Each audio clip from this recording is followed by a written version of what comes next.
I did a 14-minute soliloquy on the new caretaker, as it was reported yesterday that Michael Carrick is going to come in and be the next interim to the interim fourth official boss of Manchester United, or whatever it is at this point. With Fergie's blessing. With Fergie's blessing, of course.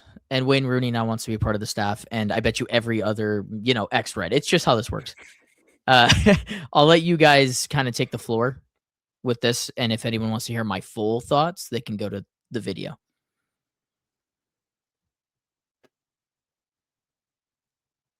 I don't have many thoughts about this. I'm just curious, outside perspective, like, what does it feel? Does it have anything for you guys?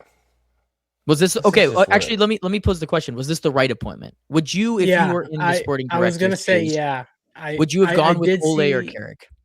I saw the breakdown between the two of them, where Carrick wanted to actually implement some principles in terms of how they're playing, versus Ole just kind of wanted to come back and be like, all right, guys, like let's do this again, right? But it's just so redundant. Like, I remember when we brought Lampard back, I was like, this is the same guy we deemed not good enough, and then his replacement won a Champions League. And now we're going back to this same guy who we admitted was not the right guy less than 5 years ago. So Carrick, I think, makes more sense just from that perspective, although I totally understand the feel-good factor. I get it, but I think you got to try a different taste, especially because Ole was kept on for as long as he was, right? It's not like it was a similar situation with Carrick, who I think he was in charge for like 3 games, right, when he was caretaker. So, yeah, I do think it was the right decision. That's a good question. Mila, are you on the same wavelength of that being the right decision? I don't know if there was a right decision.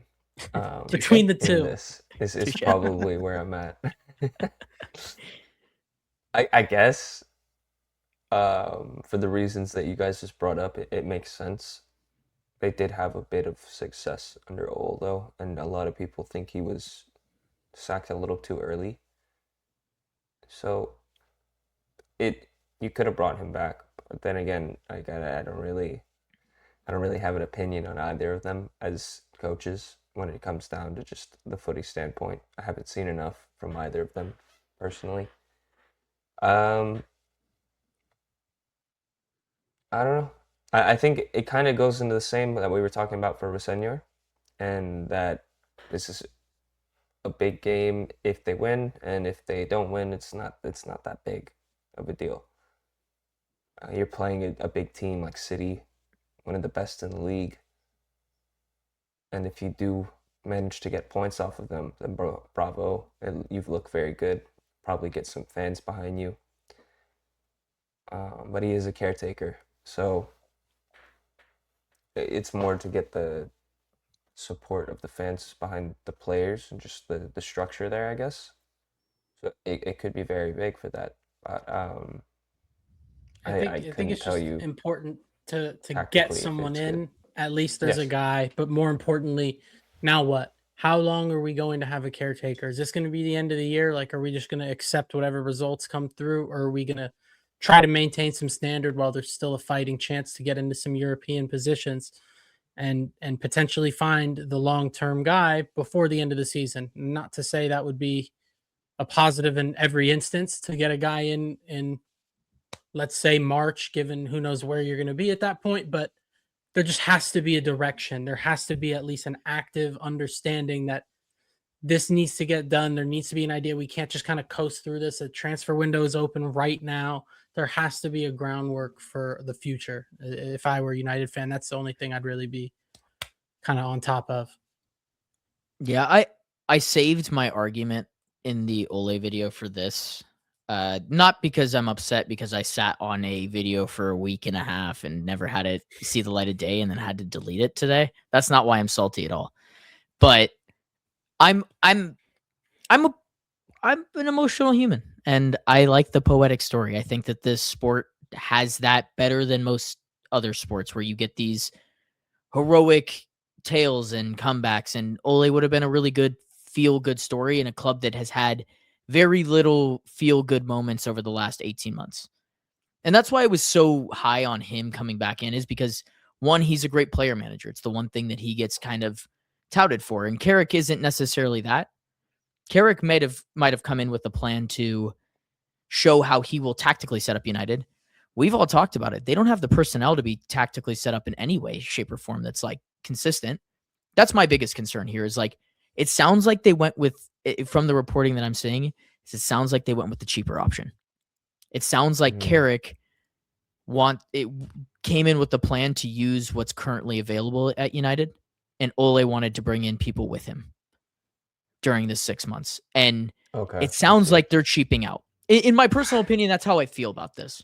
Well, I've been doing it since they came in. So yeah. And it feels like I think there's some, not beef, but I don't think Fletcher and Ole necessarily get along anymore. And so like that wouldn't be a part of the plan. And I think Fletcher coming back up, I think there's some fundamental things here where they haven't done enough for me to give them my trust and my faith. And Ole is a story that already proven to work. Now, the main difference here is Carrick, while it worked, he then left, right? So he didn't get the full Ole story, where I feel like if Ole was to stay in the job, I know it's till the summer. The issue is if Carrick comes in here and does just a phenomenal job, we're going to get to the summer. And if he gets Champions League, right, that's very unlikely, but he goes in, he gets Champions League. People are going to be like, put Carrick at the wheel. Let's just run him.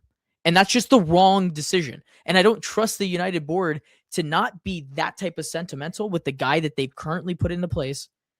It's concerning from all fronts, where I'm like, I know that once Ole was done with this 6 months, the book closes and it's over, because you don't make the same mistake twice in that sense. But I don't think they have that with Carrick. And that's my concern, is you have to go into the summer and get the next available manager. I mean, now we've seen it. There's a plethora of available managers. The question of who can come in for Manchester United 4 months ago, I had nobody. I now have like a list of 7 managers that I can list off and be like, these are all fantastic options. And the United cannot settle again for Carrick at that list of 7. There's way too many good managers out there now. And that's why I'm concerned, because I don't think anyone is going to tactically put this United team and springboard them this season. I just don't think that's going to happen.